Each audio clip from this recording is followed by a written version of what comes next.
সাদাকায়ে জারিয়া করে যাওয়া।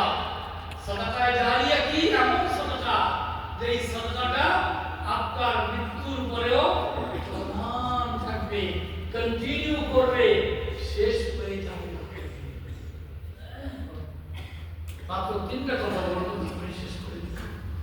যেই কাজগুলো আপনার মৃত্যুর পরে আমাদের কবরকে শান্তির জন্য করা প্রয়োজন। নাম্বার 1 হচ্ছে এমন সন্তান দুনিয়াতে আপনাকে আমাকে রেখে যেতে হবে যেই সন্তান আপনার আমার মৃত্যুর পরে কবরের কাছে গিয়ে দোয়া করবেন, আমি পাঠাইতেছি।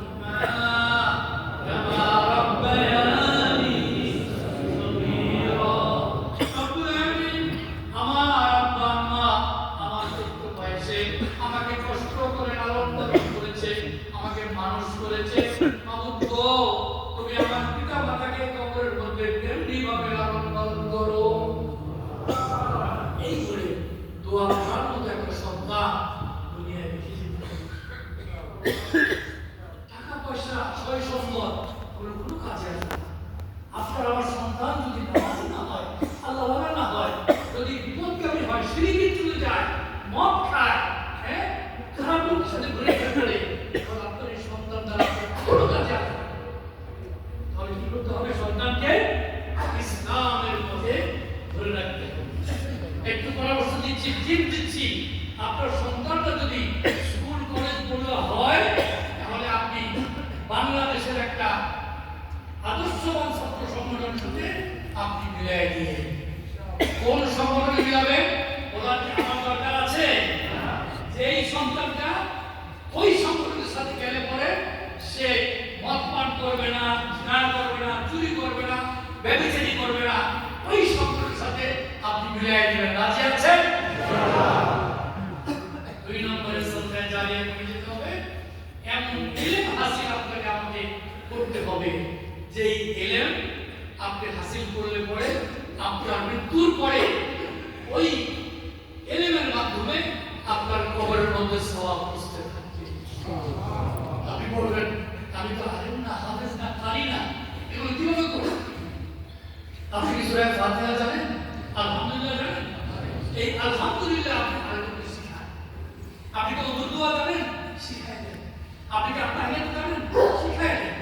এটা যদি আপনি শিখাই দেন, ওই ব্যক্তি আরেকজনকে শিখাবে, ওই ব্যক্তি আরেকজনকে শিখাবে, এমনি করে করে কাল কিয়ামত পর্যন্ত যত কোনো মানুষ আপনার মাধ্যমে সূরা ফাতিহা শিখলো, শিখাইলেন, এরা সবাই দোয়া করবে আর আপনি কবরে বসে বসে তার সওয়াব পাবেন।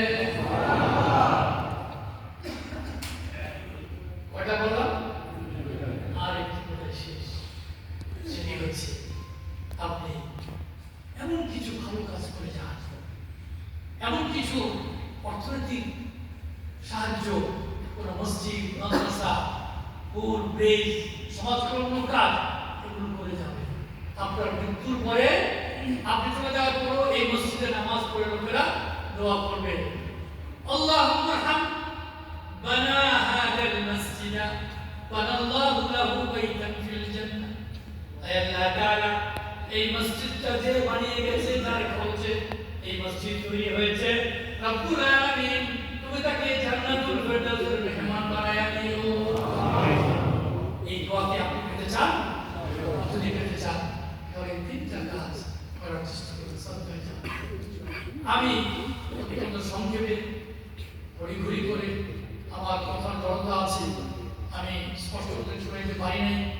যতটুকু বললাম এই কথাগুলোর মধ্যে যদি কোনো ভুল ভ্রান্তি হয়ে থাকে, আল্লাহ রাব্বুল আলামিন যেন আমাকে ক্ষমা করে দেন।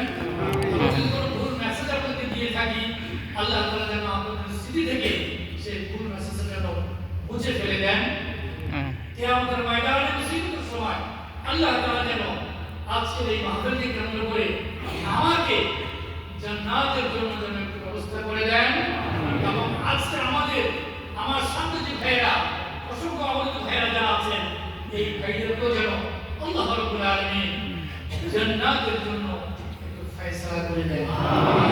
আমাদের হাজির যে ভাইরা হয়েছেন, তাদের আব্বা, আম্মা, দাদা দাদি, মাই মুরব্বি, ছয় সন্তান, আত্মীয়বর্গ যারা দূর থেকে কবরে শায়িত আছেন, আল্লাহ রাব্বুল আলামিন তাদের সবাইকে যেন জান্নাতের জন্য ফয়সালা করে দেন।